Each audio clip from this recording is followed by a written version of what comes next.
que nuestro tubo neural tiene una diferenciación especial del cuarto par de somitas hacia arriba, que se forman vesículas cerebrales primarias y secundarias, y que en la parte caudal, pues realmente había factores que limitaban, ¿no?, su desarrollo. No era evidente la formación de alguna vesícula, alguna estructura. Y esto era porque unos eran los factores inductores en una región y otros en la otra región. Pero hoy queremos ver más que nada la histogénesis, cómo es de que las células no solamente tienen estos cambios visibles al exterior, sino cómo a partir de estas paredes, en estos diferentes segmentos, empiezan a formar estructuras embrionarias visibles que determinan por su función o por su forma estructuras en el sistema nervioso. Y entonces le hicimos un corte a nivel de la médula espinal. ¿Por qué ahí? Pues porque es el sitio donde menos cambios ha habido. Prácticamente sigue igual el tubo neural, podríamos decir, igual que desde que se formó. Pero nos dimos cuenta que no necesariamente está igual. Que a lo mejor no se hacen visibles estructuras complejas como en la parte craneal, pero sí debe cumplirse 8 pasos, ¿no?, que una célula de un neuroepitelio debe de realizar, ¿no? Pues debe de migrar, debe diferenciarse, debe proliferar, debe conectarse con otras, estabilizar, etcétera, conexiones, y es todo lo que va haciendo las funciones que tienen en estos neuroblastos. Vamos a ver este ejemplo de estos procesos que suceden. A veces no necesariamente tienen que ser los 7, pero son los que generalmente se observan. Podrían ser menos, en este caso de la médula espinal, y vamos a ver cómo sucede. ¿Okay? Aquí tenemos en este corte nuestro médula espinal. Decíamos que está compuesta pues, por un neuroepitelio. Decíamos que el neuroepitelio es neuroectodermo, pero que tiene una disposición curiosa, ¿no?, que es el pseudoestratificado. Y aquí vemos que esas células que componen este neuroepitelio se llaman neuroblastos. Estos neuroblastos, ¿qué onda con estos neuroblastos? Estos neuroblastos forman precisamente a la mayoría de las células del sistema nervioso. Aquí en este esquema, en este dibujito, se hizo un corte exactamente del neuroepitelio. Y dice aquí que la mayoría de las células del sistema nervioso, al menos a nivel de este corte, se originan a partir de las células madre pluripotenciales, o sea, de los neuroblastos, situados en el neuroepitelio del tubo neural, con excepción de las células de la microglía, que se originan del mesodermo. ¿Okay? Bueno, vamos a ver entonces cuál es la línea que normalmente sigue un neuroblasto, una célula madre pluripotencial. Y aquí tenemos esa parte de la histogénesis. Vemos que las células madre nerviosas pluripotenciales, después de varias mitosis, se convierten en células madre bipotenciales. Estas células madre bipotenciales pueden seguir 2 líneas de diferenciación. Una, que se expresa en proteínas de neurofilamentos y se transforman en la línea neuronal. Otra, que se expresa en proteínas ácida gliofibrilar y se vayan hacia la línea de la macroglía. En la línea neuronal, ¿sí?, esta dará origen al neuroblasto bipolar, y este neuroblasto bipolar va a formar a un neuroblasto multipolar para que constituya finalmente la estructura que nosotros conocemos clásica de una neurona. Por su parte, en el caso de que se hayan expresado proteínas ácida gliofibrilar en una célula madre bipotencial y se genere una línea de la macroglía, se pueden originar 3 opciones: astrocitos tipo 2 y oligodendrocitos, o astrocitos tipo 1, o además pueden formarse células de la glía radial y ependimales. ¿Ok? Esta es la histogénesis que puede seguir una célula madre nerviosa pluripotencial, un neuroblasto. Veíamos que tiene que estar por la etapa de diferenciación. Pero vamos a ver, a ocuparnos ahorita un poquito de este linaje de la formación de esta célula madre nerviosa pluripotencial, la célula madre bipotencial a neuroblasto, que es la línea neuronal, y este neuroblasto formaron neuroblasto unipolar, bipolar, neuroblasto multipolar para finalizar con neuronas. Vámonos con esta línea a ver cómo lo hace. Y decíamos que lo primero que tenían que hacer era, ya que tiene una diferenciación, una proliferación, una adhesión y proliferación de neuroblastos, en este caso, que estamos siguiendo esta línea. Y en ese sentido se han descrito que esta etapa en el desarrollo del tubo neural es como si sucediera, decía un libro ya de una edición anterior, pero me gustó ese término, como si fueran oleadas en el desarrollo. ¿Qué es esto? Tomamos el centro del tubo neural en el corte que hicimos.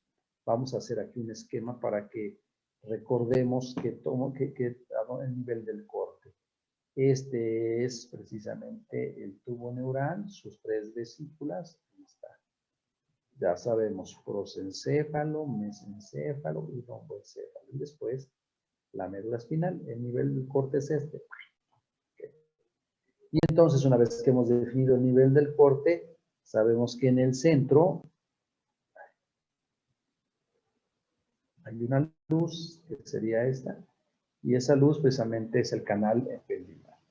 Cercano a esa luz se encuentran en una capa llamada germinativa, porque ahí es donde se da la proliferación, ahí es donde se da la adición de células, en este caso neuroblastos. En todo lo que está aquí en color azul alrededor, aquí me faltó ponerle el conducto ependimal, pero en toda esta zona azul estarían las células germinativas, la capa germinativa. ¿Qué hay en la capa germinativa? Todos esos neuroblastos que han resultado de las células madre bipotenciales. Esos neuroblastos van a empezar a experimentar proliferación y adición. Yo les decía que es como si fueran unas oleadas. Entonces, viene la primera oleada, y esta ola llega y toca la región distal y regresa otra vez. Viene una segunda oleada, otra vez proliferan las células de la capa germinativa o ventricular, llega otra vez hasta la playa, ¿verdad? Y regresa otra vez. Y viene una tercera oleada, otra vez proliferan los neuroblastos, vuelven a proliferar, viene la oleada, va la ola, pega en la playa y regresa. Entonces algunos autores dicen que es a través de 3 momentos, de 3 oleadas, donde se hacen evidentes 3 capas fundamentales en el desarrollo de en la organización del neuroepitelio, al menos a nivel de la médula espinal. 3 capas. La primera, después de las 3 oleadas, que se hace evidente, es la que está muy pegadita al conducto ependimal, que insisto, no dibujé aquí, que está aquí en color azul. Esta se llama capa ventricular o germinativa. En esa capa ventricular o germinativa, ¿qué voy a tener? Neuroblastos. Neuroblastos de primera línea, ¿ok? Prácticamente células madre bipotenciales, ¿no? Es lo que voy a tener. 2. Vamos a poder observar, después de esta tercera oleada, una capa intermedia, o también conocida como capa del manto. ¿Qué es esta capa que yo pongo en gris más oscuro? ¿Qué hay en esta capa gris más oscuro? Generalmente ahí se van a ubicar, después de las 3 oleadas, los cuerpos de los neuroblastos. ¿Sí? Los cuerpos de los neuroblastos. Por eso es que esta capa es más oscura.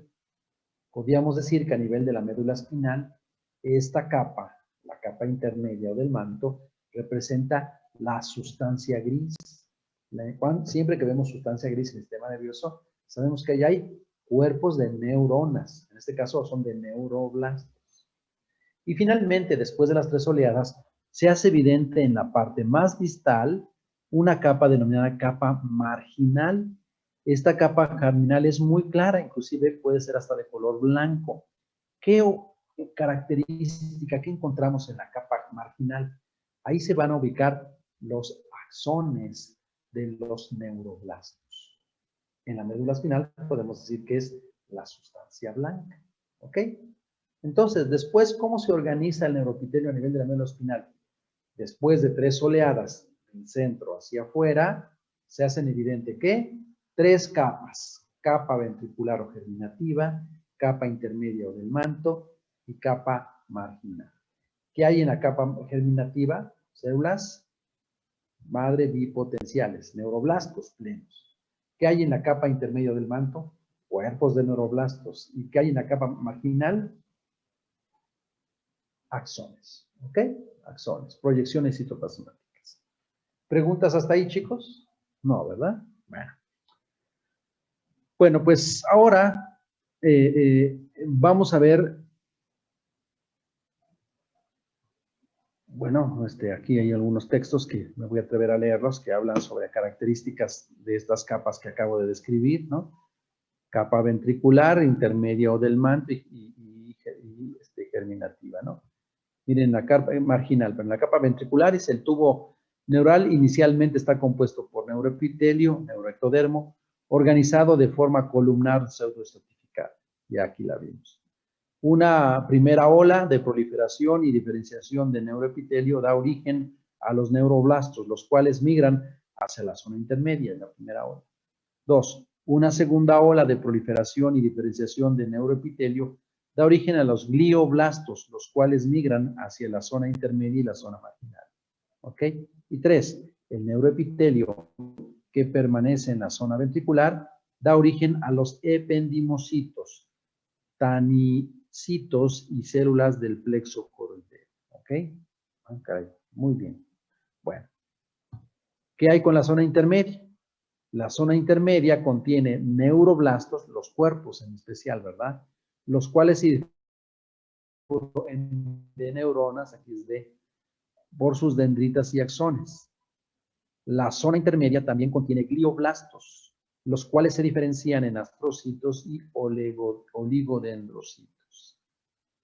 La zona intermedia forma la sustancia gris en el sistema nervioso. La zona intermedia está dividida en una lámina o placa alar que está asociada con funciones sensitivas aferentes y con una lámina o placa basal asociada con funciones motoras o eferentes. ¿Ok? La zona o capa marginal. La zona o capa marginal contiene axones de las neuronas dentro de la capa intermedia o del manto. La zona marginal también contiene glioblastos, los cuales se diferencian en astrocitos y oligodendrocitos. La zona marginal forma la sustancia blanca en el sistema nervioso central. ¿Ok? Bueno, pues miren, aquí está la ventricular o germinativa, la intermedia, ¿no? Que es muy grande, ¿no? O del manto, y la marginal, la sustancia blanca. Se hace muy bien. Bueno, pues ojalá y solamente los neuroblastos, al menos a nivel de la médula espinal, ojalá en la parte más estrecha, en la que aparentemente, entre comillas, no tiene grandes cambios, porque ya sabemos que arriba se formaron vesículas primarias y secundarias, ¿eh? Eso lo vamos a ver después. Pero aparentemente en la parte estrecha del tubo neural, la parte caudal, pues no hubo grandes cambios. Y dijimos, pues el único cambio que ahorita hemos visto es que está un neuroepitelio, pues qué padre, ¿no? Ese neuroepitelio está conformado por neuroblastos, que son células madre multipotenciales y que tienen varias líneas de diferenciación hacia células de la glía o células precisamente del neuronal, ¿no? Y que después a través de oleadas forman capas, capa ventricular o germinativa, intermedia o marginal. Ojalá hasta ahí quedara. Pero resulta que los neuroblastos de esa capa ventricular o germinativa constantemente se están produciendo, no solamente para alimentar la capa intermedia del manto, donde está la sustancia gris, donde están los cuerpos de los neuroblastos y sus axones en la blanca, no, sino además hay una ligera, ¿sí? Una ligera adición que se ve más evidente en la región ventral y en la región dorsal. ¿Esto qué quiere decir? Que rápidamente yo voy a identificar que en la región ventral se acumulan más cantidad de neuroblastos y en la región dorsal otra más cantidad de neuroblastos. También sucede de un lado, más de un lado y más del otro lado, ¿ok? solamente en las regiones ventrales y en las regiones dorsales. Pareciera que en las regiones laterales no se concentra tanto el desarrollo de los neuroblastos que se van formando.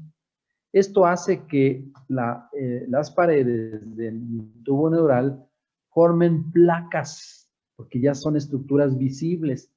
Placas visibles en la región ventral y placas visibles en la región dorsal. Dice aquí, como consecuencia de la continua adición de neuroblastos en la capa del manto, a cada lado del tubo neural se observan dos engrosamientos, uno ventral, que yo les decía, que se va a llamar placa basal, y otro dorsal que se llama placa alar. Miren en este dibujito, ¿no? Ya no solamente tenemos la capa germinativa, ni la capa del manto, ni la marginal, sino ahora en la capa del manto, donde están los cuerpos de neuroblastos, vemos estos cuatro engrosamientos, estas placas basales, una de un lado, otra del otro, y placas alares, una de un lado y otra del otro en la región dorsal.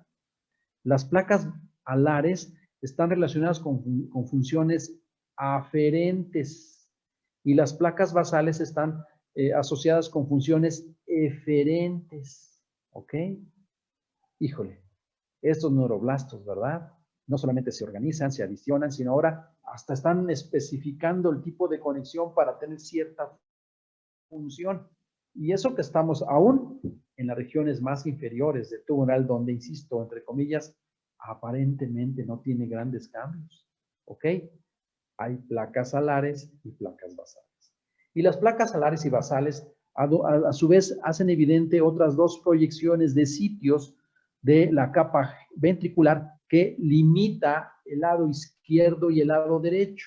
Por ejemplo, en la región ventral, vemos que una placa basal está separada de la otra placa basal por un pequeño espacio donde no hay neuroblastos. Bueno, al menos cuerpos de neuroblastos.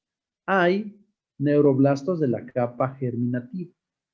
Esta zona donde no hay capa intermedia o capa del manto se conoce ahora como placa del piso y en la región placa del techo. Entonces la placa del piso y placa del techo ahora no solamente dividen, ¿sí?, en placa alar y basal, sino dividen en región izquierda y derecha. Pues cada vez lo están haciendo más complicado, ¿verdad? En algunos niveles del tubo neural puede observarse un surco limitante que es el sitio de división entre la placa basal y la placa alar, entre esa zona de función eferente y aferente. ¿Ok? Y eso, que las paredes de la médula espinal son las que menos cambios tienen, ¿verdad? Y ahora tenemos no solamente una capa germinativa y una capa intermedia o del manto y una capa marginal, sino tenemos placas basales divididas por placa del piso y placas basales con funciones eferentes, placas alares en la región dorsal divididas por una placa del techo con funciones aferentes y en algunos segmentos inclusive hasta un surco limitante que diferencia visiblemente regiones anteriores y posteriores y además tiene proyecciones en la formación de astas intermedias o laterales, con funciones diferentes. ¿Ok? Seguimos.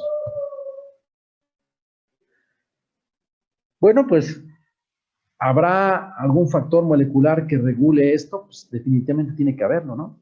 ¿Cómo es que los neuroblastos saben quiénes son los que tienen funciones aferentes diferentes? ¿Cómo es que saben quiénes son los que se van a ir a la región izquierda o derecha? Hay factores moleculares, hay varios, pero en este esquemita están representados los más simples. Dice regulación molecular del desarrollo de la médula espinal.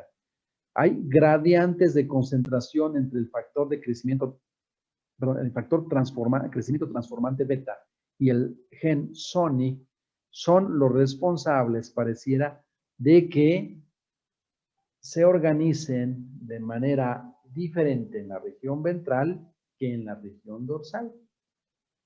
Por eso podemos decir que el gen SONIC, que es secretado por notocorda, miren, síganlo en la, cómo induce la formación de esta región, de la futura región ventral, y miren su acción que tiene sobre la organización de las placas basales.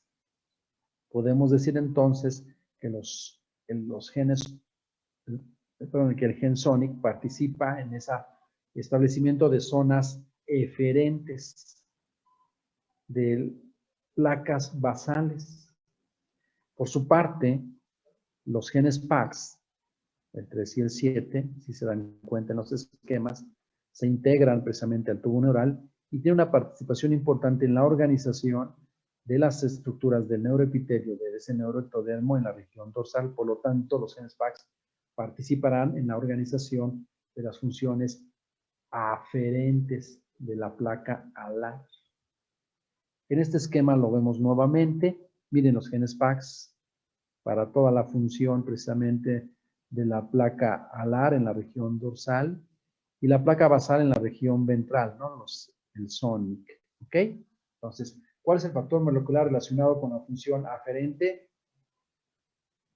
Sonic. Con la función eferente, PAX, ¿ok? Muy bien. Bueno, pues aquí tenemos ya un esquema, ¿no? Un segmento de esta médula donde podemos hacer evidente todas las estructuras. Miren, ahí está placas alares sensitivas, placas basales motoras, esa placa del piso, placa del techo. Y hablando a nivel de la médula sucorbitante en algunos, ¿verdad? La porción anterior y posterior.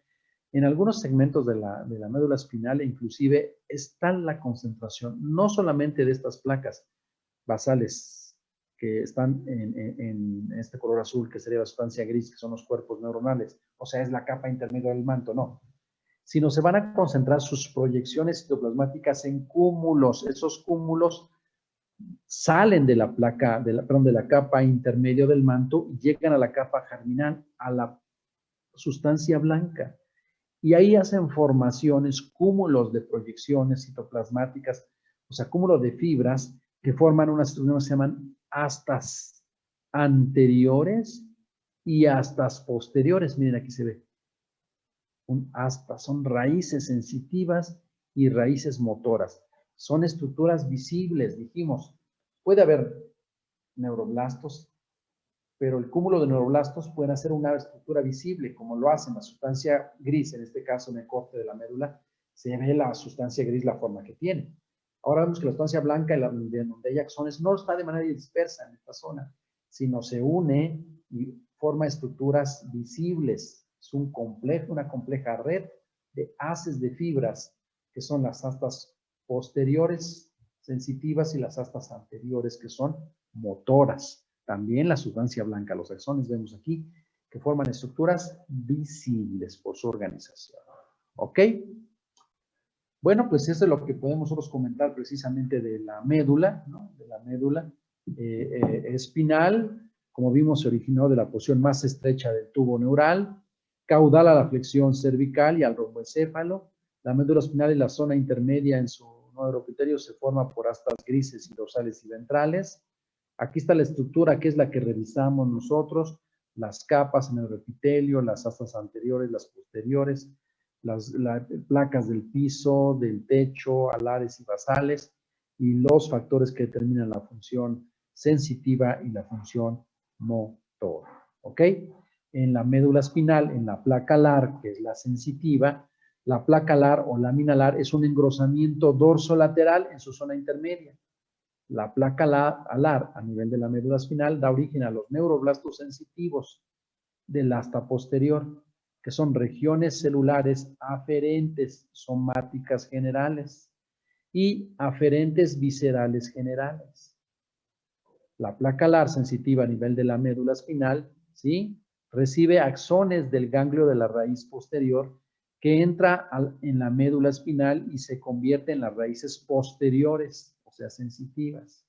La lámina alar acaba convirtiéndose en el asta posterior de la médula espinal.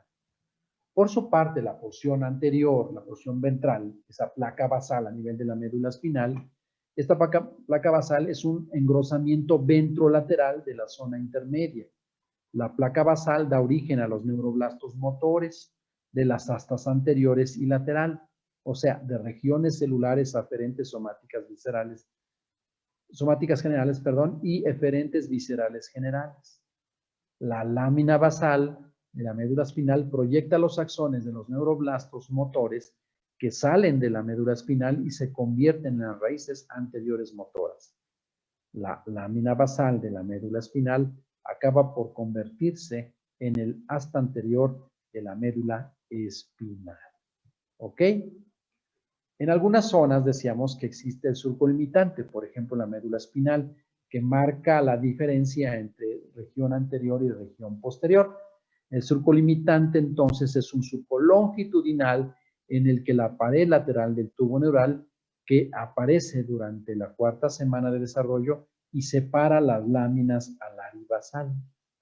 El surco limitante desaparece en la médula espinal en la etapa adulta, pero se conserva en la fosa romboidea del tronco cerebral.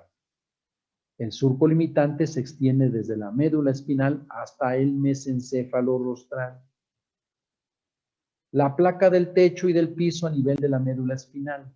La placa del techo representa la región dorsal del canal central y conecta a las dos placas alares. Por su parte, la placa del piso es la porción ventral del canal central y relaciona a las dos placas basales. Además, contiene la comisura blanca de la región ventral. ¿Ok? ¿Qué cambios tiene la médula espinal, ¿no? cuando empieza a desarrollarse el sistema nervioso? No hay paredes, no hay expansiones ni constricciones, no hay vesículas. Sin embargo, sí hay algunos cambios. Miren, esos son los cambios en la posición que tiene la médula espinal conforme se va desarrollando el sistema nervioso. Durante la octava semana, el desarrollo de la médula espinal amplía su longitud del conducto vertebral. En el nacimiento, el cono medular se extiende a nivel de la tercera vértebra lumbar, L3. En el adulto, el cono medular se extiende en el espacio intervertebral entre L1 y L2. Un crecimiento anómalo entre la columna vertebral y la médula espinal a nivel de esta médula da origen a la formación de la llamada cola de caballo, que consiste en un descenso de las raíces posteriores y anteriores por debajo del nivel del cono medular. El crecimiento anómalo, puede dar lugar al filtrum terminal que ancla la médula espinal en el coxis. ¿Ok? Pues con esta parte terminaríamos el día de hoy, chicos, en esto que ha sido un panorama general de lo que es el sistema nervioso, sus orígenes, desarrollo temprano del tubo neural, etapas del tubo neural, estructuras del tubo neural, teorías de cierre de neuroporos, organización de la capa del neuroepitelio y detalles sobre la estructura de las paredes de la médula espinal. El día de mañana vamos a empezar a hablar del desarrollo del tallo cerebral de abajo hacia arriba, ¿ok? Para concluir el día viernes con la guía visual. Jóvenes, pues, prendan su cámara, por favor.